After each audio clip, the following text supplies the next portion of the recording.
To بند گلی view کرنے کا بہت شکریہ۔ آپ کو ہماری کہانیاں پسند آتی ہیں تو ہمارے چینل کو لازمی سبسکرائب کریں، دوستوں سے شیئر کریں، اچھے کمنٹس کریں تاکہ ہم اپنے آپ کو بہتر سے بہتر کر سکیں۔ بہت شکریہ۔ ٹیلی میری چھوٹی بہن اس وقت مر گئی تھی جب وہ 8 سال کی تھی۔ یہ ایک خوفناک حادثہ تھا، اس کا کچھ نہیں ہو سکتا، پولیس نے یہی کہا تھا، مگر ہم اس کا بہت کچھ کر سکتے تھے، ہم بہتر کر سکتے تھے، مگر کسی نے ایسا نہیں کیا تھا۔ اس دن ماما نے ٹیلی کو ڈیڈ کے سپرد کیا کیونکہ ماما میرے ساتھ کچھ گیم کھیلنا چاہ رہی تھی۔ ماما ڈاکٹر وقت گزارنا چاہ رہی تھی کیونکہ پچھلے ایک ہفتے سے ان کی ساری توجہ ٹیلی کی طرف تھی۔ وہ ہمیشہ سے ہی بہت ذہین اور ٹیلنٹڈ تھی اور میں بس اس سے جیلس تھی۔ اس ہفتے میں بھی اس کا بیلے ڈانس تھا اور ماما دن رات اس کی تیاری میں اس کے ساتھ تھی۔ میرے جیلس ہونے کی وجہ سے ہی ماما نے یہ دن منانے کا پلان کیا جس میں بس وہ اور میں ہوں گے اور ہم کھیلیں گے، کھائیں پیئیں گے اور انجوائے کریں گے۔ میں ماما کی پوری توجہ حاصل کر کے بہت خوش تھی۔ ٹیلی ڈیڈ کے ساتھ تھی اور انہوں نے اسی دن لان موونگ کا پلان بنایا تھا۔ لان موونگ یعنی لان موور سے گھاس کاٹنا۔ انہوں نے ٹیلی کو اپنا موبائل دے کر ایک ریک پر بٹھا دیا۔ ان کو یہ بات معلوم ہونی چاہیے تھی، ٹیلی اتنی ایکٹیو اور ایڈونچرس ہے کہ وہ تو 2 منٹ ٹک کر نہیں بیٹھتی۔ جیسے ہی اس کی طرف ڈیڈ کی بیک ہوئی، اس نے 1 منٹ بھی نہیں لگایا اور فون کو وہاں پھینک کر غائب ہو گئی۔ اور گئی بھی کہاں؟ پنک ستاروں والی گیند ڈھونڈنے، جو کہ تقریباً 1 ماہ پہلے گم ہو گئی تھی۔ وہ اس کی پسندیدہ گیم تھی جس کے اندر بہت سارے ستارے تھے اور جب اس کو باؤنس کرتے تھے تو اس میں میوزک اور لائٹ جلتی تھی۔ وہ بہت زیادہ باؤنس ہوتی تھی اور بہت دن پہلے وہ اس ریک کے نیچے چلی گئی تھی کیونکہ وہ ایک کھائی سی تھی اور اس میں بہت سارے اسپائڈر ہوتے تھے۔ ہم کو وہاں جانے کی اجازت نہیں تھی اور ہم اس جگہ سے ڈرتے بھی تھے۔ ہم جب بہت چھوٹے تھے تو ہمارے والدین نے وہ راستہ ہارڈ بورڈ سے بلاک کر دیا تھا۔ اب پتہ نہیں یا تو وہ بورڈ کہیں سے ٹوٹ گیا تھا یا ٹیلی کو کسی کونے سے سکڑ کر گزری تھی، بس وہ اس گڑھے میں گر گئی۔ اس کی موت ہو گئی کیونکہ اس کا سر کسی پتھر سے ٹکرا گیا تھا اور وہ وہیں آن سپاٹ مر گئی تھی۔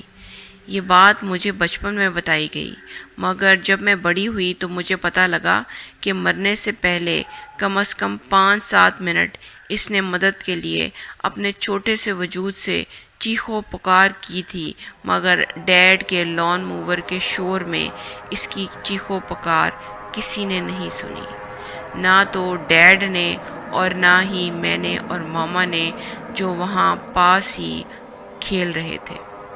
جب تک ڈیڈ نے نوٹس کیا وہ وہاں نہیں تھی۔ اس وقت تک بہت دیر ہو چکی تھی۔ ہمیں معلوم نہیں تھا کہ وہ کب غائب ہوئی ہے اور کہاں گئی ہے۔ ہم نے اسے بہت ڈھونڈا، پولیس کو بھی جلدی ساتھ لگا لیا، مگر وہ کہیں نہیں ملی جب تک ہم نے وہ بدبو نہیں سونگھی۔ اف، وہ بدبو آج بھی میرے نتھوں میں ویسے ہی موجود ہے۔ جی وہی بدبو جو گلتے جسم سے خارج ہوتی ہے۔ جب آپ کو یہ پتہ لگ جائے کہ آپ کی چھوٹی بہن کا مرا ہوا جسم آپ ہی کے گھر کے نیچے کسی کھائی میں گل سڑ کر بدبو دے رہا ہے تو یقین مانیں آپ اس احساس اور اس خوف سے کبھی نہیں نکل سکتے۔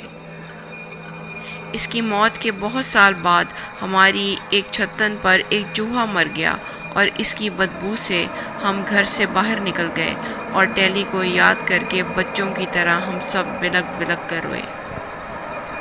ٹیلی کی تدفین میرے ذہن میں اتنی کلیئر نہیں ہے۔